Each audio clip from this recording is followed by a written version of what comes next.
was you like in school? Just quite distant, to be honest with you, because I had a lot of stuff going on at home. So it was kind of like an escape, really. From what you know now about life, what would you teach yourself? Big question. That is a big question. I'd say the people that I chose to hang out with and the way I think. Yeah. Because, like, in primary school, I was really, just a really good kid. I didn't get in trouble or nothing. I was just, good, just got on with me work. Have you been through anything like that?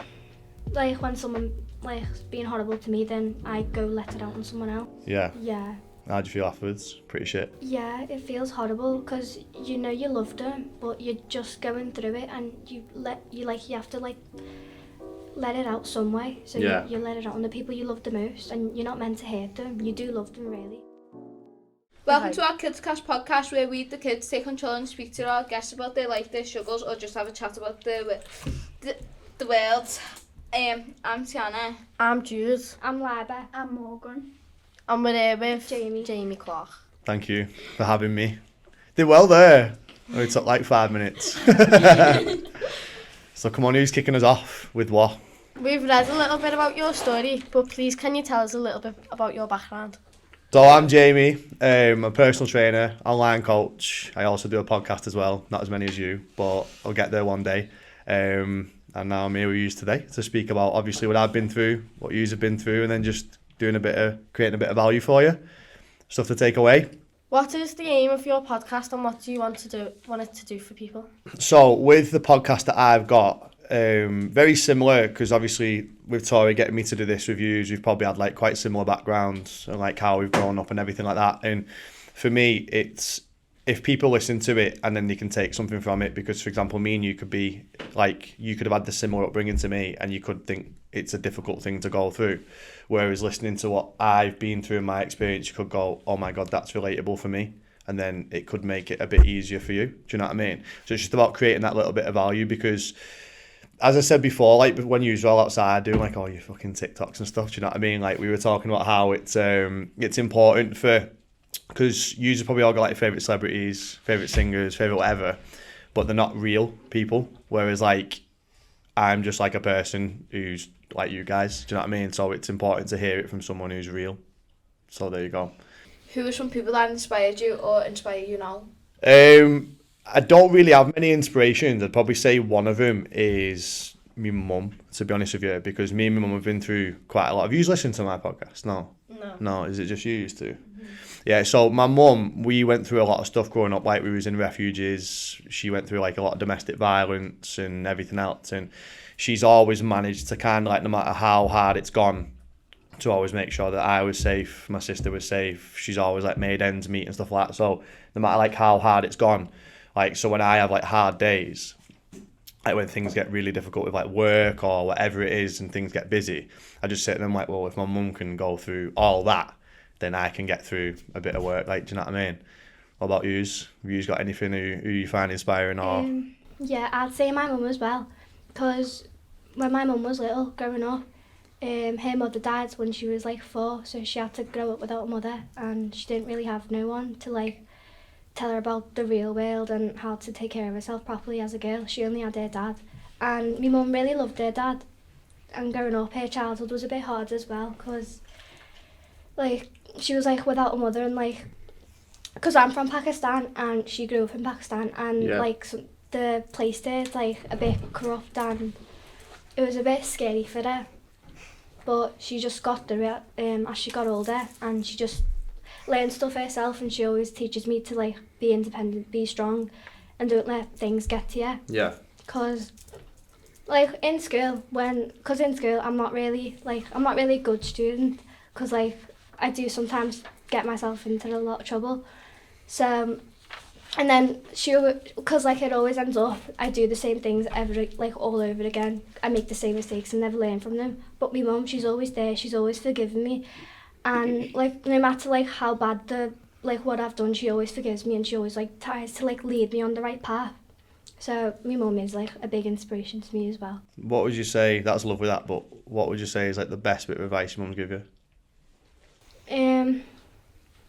Probably like to learn from my mistakes and not to dwell on the past and To like move on. to move on. Yeah.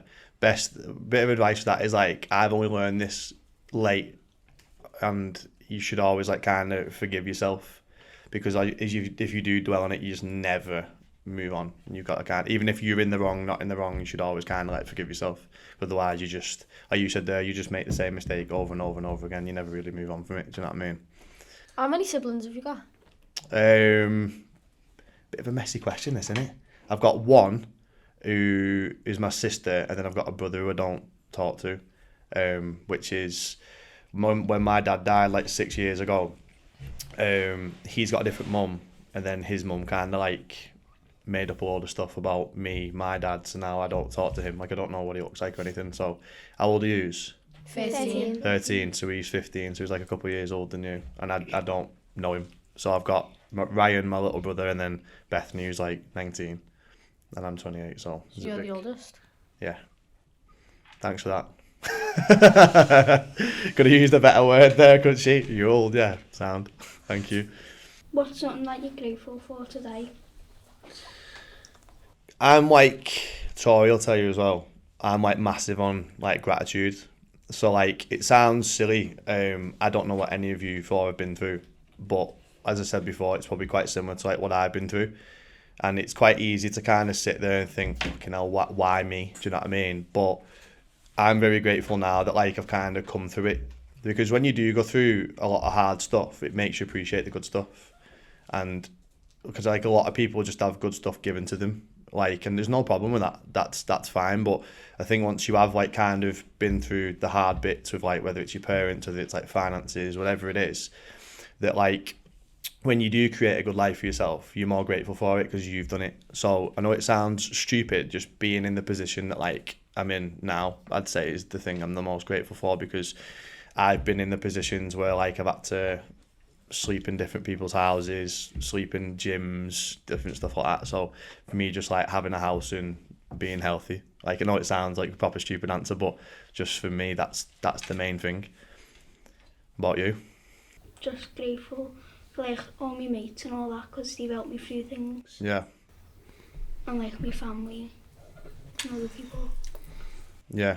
Well, it's good to have like good mates around you. It's good to have like, I always say it's dead cringy, but like your circle's like really important, like your circle of mates. Do you know what I mean? So like all you sort of seem like you get on outside, whether you're doing TikToks or whatever, like it's nice to have people like around you, because you should always have people that like add to you, not like take away from you, not make your life harder than it has to be. You should always try to kind of like you've just said, you've helped me through a lot, but some people could kind of like not help. They could make it worse. So it's good really that you've got that, especially at your age, because I've like grew up with people who I didn't really necessarily I wouldn't consider them friends now, do you know what I mean? But now that I'm a bit older, you learn from it. So it's nice that you've got that at your age, definitely. So you're a fitness trainer now, aren't you? Yeah. Did you always want that when you was little? Nah, obviously not. I wanted to be like a fucking football player or something, do you know what I mean? But like, I wasn't good enough. But no, do you know what?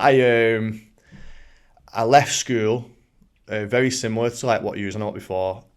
Didn't really pass anything, didn't really pay attention, dropped out of sixth form. I don't even know how I got in sixth form, to be honest, but I dropped out of sixth form. And then I'm not going to lie, because I had like no money, I just kind of grabbed the nearest thing that would give me money. And that was it. My mate was a fitness instructor, like an apprentice. And I went into doing that. But like, I'm quite big on things happen for a reason. Do you know what I mean? So like, for me, I know it was ages ago, because I was like 17 when I first started doing it. But like, me kind of being, as I mentioned before, like being in those positions, it kind of opened that door. And then now I'm into doing it, and I love doing it. Like I love speaking to people, I love giving back to people, and yeah. So it's not always been that way, but it's been that way for the majority of my life, yeah. For like the last 10 years, definitely. What was you like in school? Just quite distant, to be honest with you, because I had a lot of stuff going on at home. So it was kind of like an escape, really, because it sounds stupid, but like when I was at home and there was constantly like problems at home with like my mum and like her fella, and it was like an escape to kind of get away from. So it sounds stupid, but it was like I'd go to school and just want to like not do anything, because I had enough on my mind at home. Does that make sense? Yeah. So like I'd come in and like on all my school reports, it'd always be like, he always daydreams. He doesn't pay attention. He doesn't do this. He doesn't do this. So kind of like you said before, I wasn't the best student. Like just went in and didn't really do an awful lot, to be honest with you. I was quite bright. I just couldn't be bothered because it was just like, when you've got like, obviously if you finish at 3 o'clock, go home, and then from like 4 o'clock till 10 o'clock, it's just arguments and everything else. And as I mentioned before, the whole domestic violence thing. So I just kind of seen school as 6 hours to like get away from everything, pretty much. Would you say you were like a naughty kid? Well, yeah, I was sometimes, yeah, definitely, because when you have gone through like, and you lot probably, obviously I know nothing about you four, so I'm just assuming, so you can tell me to shut up like if I've got it wrong, but like when you have been through like a lot of stuff at home, it can be quite easy to lash out at people because you've felt a lot of pain at home from whether it's like your family, your friends, people who are close to you. So it wasn't really that I was like a naughty kid. I'd just kind of like play up a lot. So I'd be like a class clown. I'd get into fights very easily. So yeah, I wasn't really, it doesn't sound good that actually, does it, get into fights quite a lot? So yeah, I probably was a naughty kid actually, now that you've said it. I didn't really think about it, but yeah, probably yeah, a little bit. But more just couldn't be bothered. It sounds terrible that, doesn't it? But yeah, I couldn't really be bothered being there. Is there something you wish you were taught when you were younger? Oh, that's a good question actually. Do you know what? And this is advice I'd give to absolutely anyone, not just you four. Tough times never, ever last. Ever. And I'm assuming all of you have been through what you'd consider to be quite tough times. But you're here with me today. So it's like you've beaten all those times. You're here today. Do you know what I mean? So no matter how hard things are, and you've probably been in positions where you've been crying your eyes out, you've been emotional, you didn't want to do certain things, and you're here today. So you've beaten all those times. Do you know what I mean? Like no matter how hard things seem like they are, or you sit and think and you're like, oh my God, this is never going to end. It always does. But at the time you can kind of feel like it never does. But I think like if I could have learned one thing that I know now when I was like 4 or 5 and just take it with me, definitely they're like nothing bad ever lasts. Or like the feeling of it doesn't last. Like if you lose someone or whatever, you'll always learn to deal with it in the end. You just got to like keep your head up and keep going. Can I ask you some questions? Yeah. Yeah. So, I know you're obviously only young, but like, if you could go back, 13, did you all say? Yeah. If you could go back to when, I don't know, 4 or 5 years of age, from what you know now about life, what would you teach yourself? Big question. That is a big question. I'd say the people that I chose to hang out with and the way I think. Yeah. Because, like, in primary school, I was really, just a really good kid. I didn't get in trouble or nothing. I was just, like, good, just got on with my work. And, yeah, in primary school, it was just really easy because you don't really... Because when you move, when you're in primary, you've got nothing to really worry about. No. Unless you're going through something, obviously, or you're being bullied or something like that. But primary school was just, for me, it was like a really good experience because like I just got on with my work. The teachers used to always like say, oh, I wish there was like 100 Laibas because like I was a really good kid and I just used to get on with my work and I weren't naughty like the others. But then as soon as I got into high school, like everything just changed, and I'd say it's just the people that I chose to... What changed? The people? What changed for you? Probably my behaviour, my grades, and just myself. So I know that's what physically changed, but what changed in your life to make that happen? Would you say it's the people? You've not got to answer it, but would you say it's like the people you were around, or? Yeah, and then it's just a part of growing up really, and then when you're like creating problems in school, it makes a problem at home as well. And it just ruins the family a bit, it just breaks them apart. So. So like feel like you have problems at home and then you have problems at school and it's just between both of them. It can get like that, can't it, to be fair? What about the rest of you? You've had loads of time to think here. It's just like... Because you give me a really good answer, so you three have got loads of time here. You've had loads of time to think. It's just the same as there. Just like I was a really good kid in primary and got on with my work, but... Then you just caught yourself in that position now of like being bad at school, being bad at home, and then it's like you get told off at home, so you play up in school, that type of thing. Yeah, literally. Do you think you'll ever stop doing that? Probably. Do you reckon? Good? I can't say anything like it, but it is good that you learn that because it's Because just... I know that next year we've got to pick our GCSE options and stuff like that, and it's like time to get your head down and work. Yeah. You know, Focus on when what you want. say, like, it's the people around you, but what about them? Do you know what I mean? Like, you're saying, say if Morgan was a bad influence on me, who's the bad influence on her? Me. And then who's the bad influence on There you go. Laiba. Next question. Well, it can start from anywhere because it's. I always say there's like a quote and it's like if you hang around like 5 idiots you become the 6th. If you hang around like 5 successful people you become the 6th. And you're a product of your environment really. So if you're around people, as you said before, if you're around people who like want the best for you and your friends want the best for you, then you're in like a positive environment. But it can start from anywhere. Like, say if you had a bad experience and then you took it out on me, and then I was like, well, I didn't deserve that, and then I took that out on Tori, then Tori took it out on someone else, and it can just go like that. And it's not really that people are bad; it's just that like good people can make bad choices. Do you know what I mean? So it can start from pretty much anywhere. But I think you've got to genuinely have a word with yourself and be like, I'm not doing that, because otherwise it just affects like everything in your life. It becomes like you affect your friends, you affect your work, different things like that. So yeah, you just gotta, I know it sounds really selfish, but you've gotta, if you are in a situation where you find yourself like not in the best place, you've got to take yourself out of it and put yourself somewhere else. And it's scary because it's all you know, but would you rather like have the unknown, which is good, or the know like you know what I mean, where it's bad? It's up to you really. Come on, you've had loads of time here. Loads of time. You're a podcast pro. Exactly. You've done about 20. I feel like when I went to secondary, I just went round with the wrong people, and then gradually, I started getting into fights, Yeah. and then,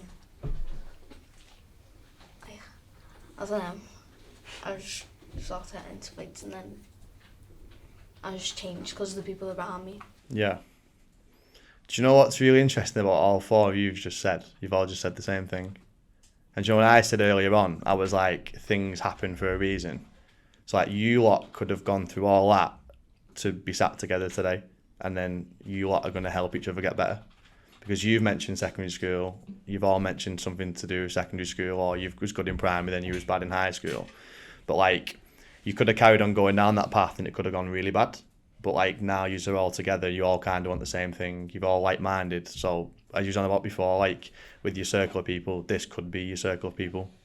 You've got to think that everything does happen for where you are now. And you've got an opportunity to create a better life for yourself. It's interesting that because you've all just said the same thing, pretty much. It's because like we're all sat here. People like watching this probably might think, oh, they're all good kids. They haven't got a clue what it's like to be naughty in school and all this. But like, if we were good, we wouldn't be sat here doing this podcast. No, Like, you'd be out causing trouble and everything else, yeah. So what is it you all want? Because you just said there you're not a bad kid, and I don't think you are from like the brief encounter I've had with you. So what do you want now going forward for yourselves? Change. What does that look like to you? What does change look like to you? Better in school. Yeah. Is that what you all want? Yeah. So that's what I mean. Like what I said before makes sense because you just nodded your head. You've nodded your head. I don't know whether you nodded your head. You was kind of looking over here somewhere, but I'm assuming you agree with me. That's what I'm saying. So you could have all gone like that way, and it could have carried on going bad. But you're all here now, and you've all just gone better at school, better at school, better at school, better at school. I'm assuming. So like you all want the same thing. So you're with a good circle of people. Do you know what I mean? You know your podcast. What do you speak about on it? Pretty much like anything and everything. Tori's on it next week. Talking about your TikToks. Yeah, literally, we're going to talk about your TikToks for an hour. Pretty much anything and everything. So, obviously, the first one was about me and just pretty much what I went through. Like, obviously, the whole growing up and then, because up until like I was about 4 or 5, everything was okay. And then it was like literally homeless, being in refuges, my mum and dad divorced, domestic violence, that type of thing. But like, there's another Jamie somewhere who will listen to that and go, oh my God, he's been through what I'm going through, and he can listen to it. But then I've had other people who have like been like, they've been like addicts before, like when it comes to drugs and stuff like that, or they've had like serious, like whether it's mental health issues or whatever it is. Because now we've got like such a powerful thing with like podcasts and stuff where, because you don't realise it, but there could be girls your age who listen to this and you could help change their lives because you've asked questions and they could take something from it. So pretty much like anything that someone can take something away from. Like I'm not too bothered about trying to get like high profile guests, like local celebrities or anything. I'm not really too bothered. I'd rather get it from like real people who have been through it, so to speak. Do you know what I mean? So that way it's relatable, can take something from it, it'll teach people. So yeah, to be honest with you, as long as it's going to create some value for someone, pretty much anything. I've covered pretty much all topics, and like I think I've already done about 10 or 11 episodes this year, but I've pretty much covered everything so far. So It says on the sheet that you were homeless. How did you get homeless? So when I was 20, I'd been homeless when I was younger, but never like homeless. Like I always had like a couch to sleep on. So although it wasn't like my house, I always had like a roof, so to speak. But when I was 20, my mum, this is the most recent and last case of like domestic violence. My mum was in an abusive relationship, but I know it sounds so stupid, but I had like no idea that it was going on, because it was more emotionally and like mentally abusive than it was. It wasn't like really physical, but like he'd only do it when I was like out the house pretty much. And then my mum come down one day and she just like burst out into tears and was like, I'm leaving, I'm going to this refuge tomorrow. It's an all women's refuge, I'm taking your sister. So I couldn't go. And then I couldn't stay in that house, and me and my dad weren't speaking. So like I'd sleep in like the gyms on like mats, or I'd like have to ring my mate and go, can I come and sleep at your house? So your mum just left you? She had to though, because I know you can sit there and think, well, so she's just left you then. My mum's brilliant. She's really, really good. She had a split decision to make. She either stayed in the house where everything was going wrong, or she trusted me to look after myself, because I was 20. So I wasn't like I was 10. Do you know what I mean? Okay. So she had to like either stay there and cope with what was going on, and it was really bad for my sister. Like it's really affected my sister.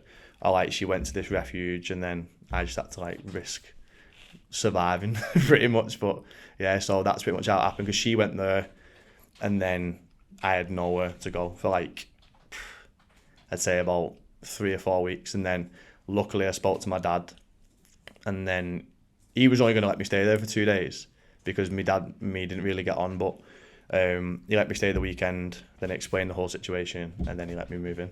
And then I've been there for like 8 years. So Did you ever ask your dad why you would do something like that to your mum if you loved her? it wasn't my dad.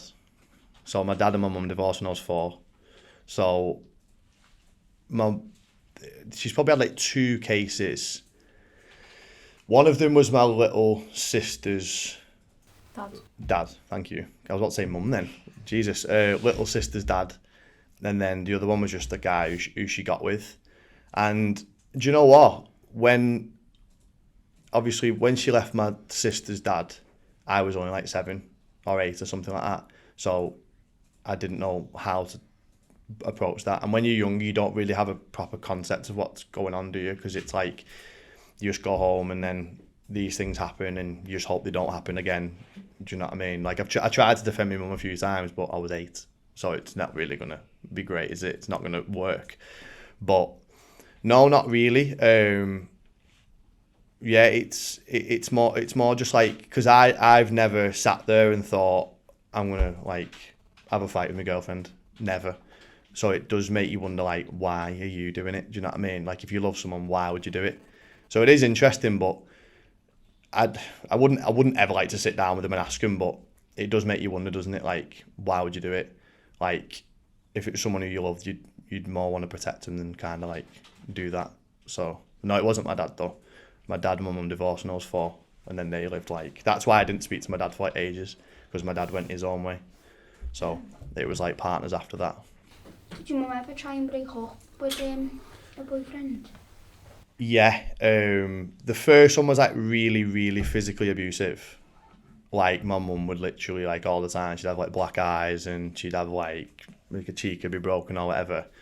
But when you're a kid now, it hurts now talking about it because I know now what that's like. But when you're a kid, you kind of don't know what's going on. You just see your mum and she tells you everything's okay, so you believe everything's okay because she's telling you that and she's the only person who you really know at the time. But then when you get a little bit older, like when you get to my age, you sit there and you think, fuck me, that was like terrible to go through, do you know what I mean? But she tried to leave a few times and she just, like, I don't know the stats here and people can like look it up, but apparently it takes like 7 times to leave someone who's abusive. It takes 7 attempts for people to leave, like on average it does. So like my mum tried to leave. The first one she tried to leave quite a lot, and the second time she did try to leave like loads, but he'd just like, I'd come home and there'd just be like a police van outside the house and he was getting like escorted off the premises or whatever, and he'd just always like come back the next day and like obviously like be knocking on and just let me in, I just want to talk, and then before you know it, he'd smooth it over and it'd happen again.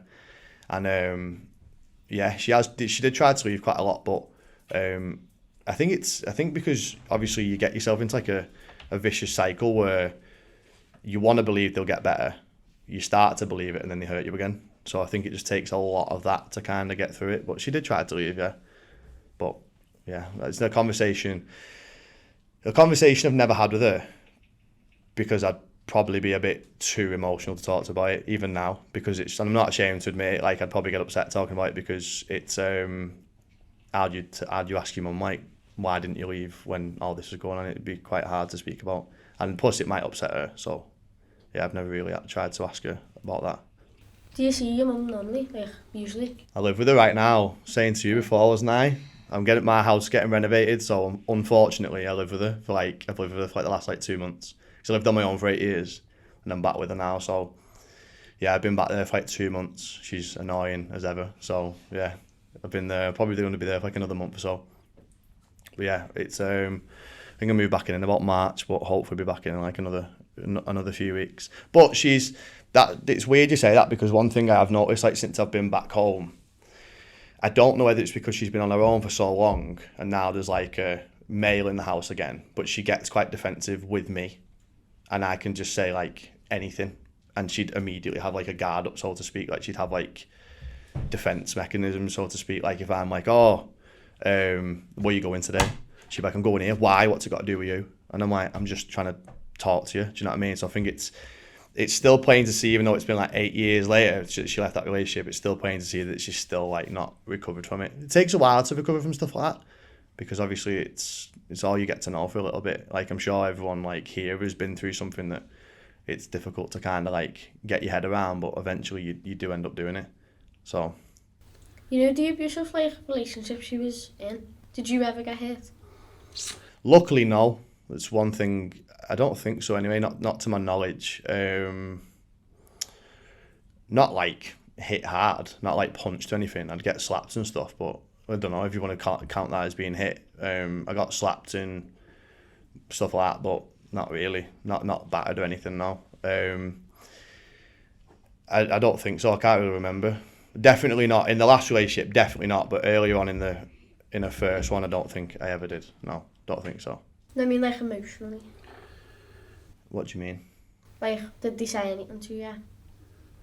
Do you know what? This is really weird. Do you know who's probably, I wouldn't say it was abusive, but the most emotionally, well, I don't know, what would you say? Not abusive, what's the word? Like, not, because he didn't say it in an abusive way, but I'd say my dad, actually. Like, my dad wasn't a bad guy, but I think he had like a lot of insecurities and a lot of stuff he didn't deal with.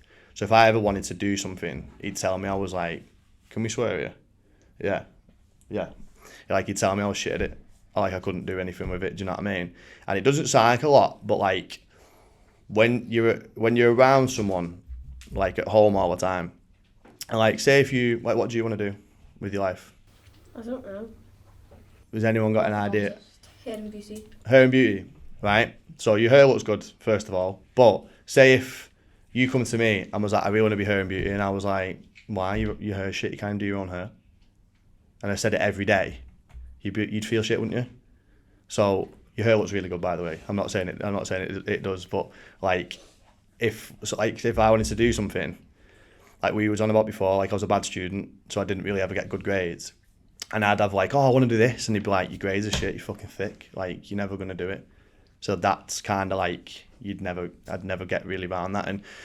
But I don't think it was from an abusive standpoint. I think it was because it's what he got taught his whole life. So do you know before when you said, like, you go on about circles of people, well, who affects them to get there?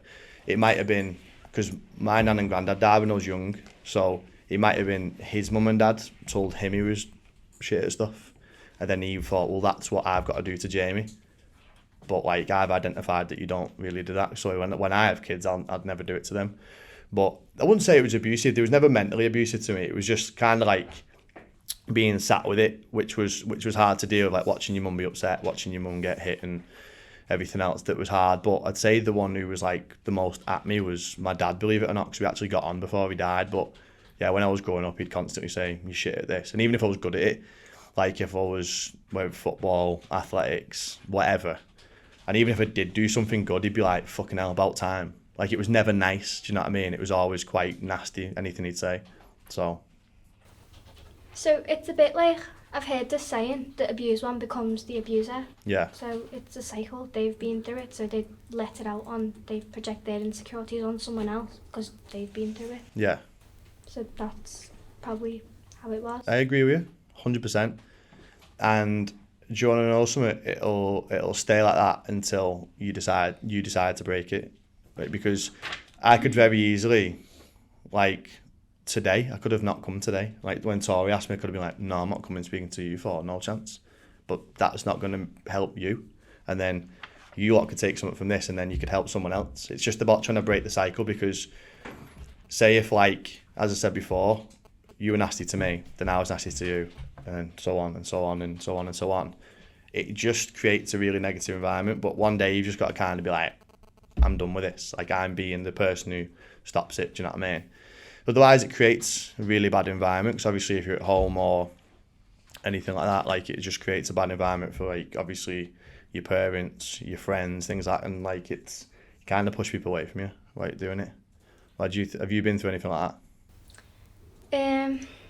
Like when someone like being horrible to me, then I go let it out on someone else. Yeah. Yeah. How do you feel afterwards? Pretty shit. Yeah, it feels horrible because you know you love them, but you're just going through it, and you have to like let it out some way. So yeah. you let it out on the people you love the most, and you're not meant to hurt them. You do love them really, but it's just how you're feeling, and if no one really understands what's going on in your mind and what's going on, it's hard.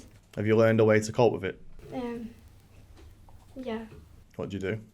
I just don't speak about it. Do you not? So you just bottle it all up? Yeah. To be fair, it's not like I'm not saying like I've got all the answers. I still struggle with like loads of stuff, but yeah, you've got to learn to deal with it, because otherwise, like you say, you're just going to constantly pick on someone, and then it's weird because, like you just said there, like the ones who you love is the one you do it to, and because you love them, you do it to them because you feel comfortable doing it to them because they're like the closest person to you, but they're the ones who like deserve it the least as well, aren't they? Do you know what I mean? They deserve you to like be nice to them, to be fair. So what's your biggest regret? Bit of a deep on this, and you can't really think like this, and it's something that I still deal with day to day. Like, but like when my dad was here, he died like 6 years ago this November coming, so it was like 2017, so it was quite a while ago. But even though like I tried my best to kind of be there for him, I do sit there sometimes and think, was I there enough? Do you know what I mean? And like there's been times where like I'd go upstairs, he'd be in his room, and I'd be like, do I say hello to him, do I not say hello to him? And I'd be like, no, I'll leave him. But then I sit there and think, if I'd have said hello to him, would he be here today? Do you know what I mean? And you can't really think like that. But I'd say that's probably one of my biggest regrets, is that I could have, because I didn't like who I was at the time. There's probably a bit in this actually. If like you turn it over, there's a bit where it says fell into alcoholism, drinking, drug taking, and being nasty. And like I hurt so many people from like 2017 to like 2018. Like you said, prime example of what you said before. Like anyone who was close to me, I hurt them badly for like a year or so, whether it was nasty things that I said, whether it was things that I did. And probably just regret that that time of beating myself up over it, because it's not too bad now, but obviously when he passed away like a month or two afterwards, I'd be like, what if I did this differently? He could still be here. And then I'd have a drink, or I'd take drugs or something, and then I'd go on a night out and I'd cause trouble, or I'd hurt someone close to me, or I'd get in a fight, as I said before. And it's probably that, because I look back and like it's really cringy, because I'm like, oh my God, that was me. Do you know what I mean? And you all go through it, and it's good. Have you ever done that where you've looked back and cringed? We've all done it, haven't we? But do you know what's good about it? Is like you identify that that's not the right thing to do. Because if you go through your whole life without cringing about something you've done, you're still the same person. Do you know what I mean? Does that make sense? Does it make sense? Yeah, no? Because it's one of those things where if you look back at your behaviour and your behaviour was bad and you're like, oh my God, like as if I did that, it shows you've grown up. Do you know what I mean? So probably that year afterwards, because I was just a bit of a prick, to be honest, like everyone. So what are your thoughts and opinions on people that, like boys and girls, that carry like knives and are in gangs? I just think it's a bit sad, to be honest. It's just, like for me, you should never really like, not that I'm making this like a big political thing, but, and I'm talking like we're older here, we're only in our 20s, but back in my day, like, you just had a fight with your hands, and that was that. Settled the debate. But like you should never, like as a parent, like obviously I've not got kids yet, but just thinking about like my mum and dad, like they should never have had to worry about the fucking son coming home from the park or not. Do you know what I mean? Like if you've had a disagreement with someone, have it out, and then that's that. For me, it's quite toxic as well, because you're just never gonna, like you said before, it's just a vicious cycle. And like you were mentioning, like some lads who do this podcast and they're a bit fucking embarrassed about doing it because they'll get teared off the mates. Like it just creates that toxic environment. So I just think it's a bit sad, like that most lads think that that's what they've got to do. But like one of my mates got like stabbed to death years ago. Danny Fox, his name was. Do you remember that? Danny Fox got stabbed. One of he was like a mate of a mate. Yeah, he got stabbed to death. Yeah, in town. 20. He was in late 20s at the time. 2016 it was that he died. So yeah, he got stabbed. So it's just a bit sad, like, because I've been through it and it's not a nice thing to go through. When you think about it now, like nowadays it's normalised that people carry around knives, and it's just a normal thing, because like there's literal kids around our age carrying knives. And when like I seen a TikTok, there was a person interviewing people in gangs, and he asked them, why do you carry around knives and why are you like this? And then some of them just answered they've got no other option, like it's their only choice. Yeah. They do it for a reason, to protect themselves. It's because they probably came from rough backgrounds, and some of them said that like maybe their dad left or they never loved them, so they went and joined the gang to find the love that their dad never gave them. Yeah. To feel a bit accepted, because that's what it's like mostly nowadays. I agree with kind of what you're saying there, but like the estate I grew up on, there's people who've obviously been killed. There's people who are like now serving like heavy sentences for selling drugs, trafficking drugs, stuff like that. Whereas I've like left and now I'm doing all right. Do you know what I mean? And it is, I said to you before, it's about trying to break that cycle, and you've got to be brave to do it, because let's say if you three were doing something you shouldn't be and you wanted to stop, you'd feel quite bad about it, because you're just like, oh, they're doing it and they're my mates. It's easy to fall into it. But I think most young, especially young lads, like they kind of just got to be brave and go, no, I'm not doing it, because it's one of those things where just because you've had a bad beginning doesn't mean you have a bad end. Like you can choose your own way you want to go. Do you know what I mean? Thanks for coming on our Thanks for coming on our podcast. We enjoyed talking to you. Thank you for having me. I've really enjoyed it. Of course, it's been a pleasure. What have you got to say here? So what I've got to say to people my age or even older is just do what you've got to do, really. Like if there's things that you're struggling with at home or school, you just have to get on with it, even if you're having a really hard time. It's not going to be there forever, because eventually you will get over it, and you're not just going to have a hard time forever. So all I've got to say is it's just like be yourself and try your best, even if you think you can't do it and there's people like telling you can't do it. you're going to have to take that as motivation and use it against them as a fuel to like succeed in life. And yeah, just be the best you can and be kind to others. And yeah, that's all I've got to say.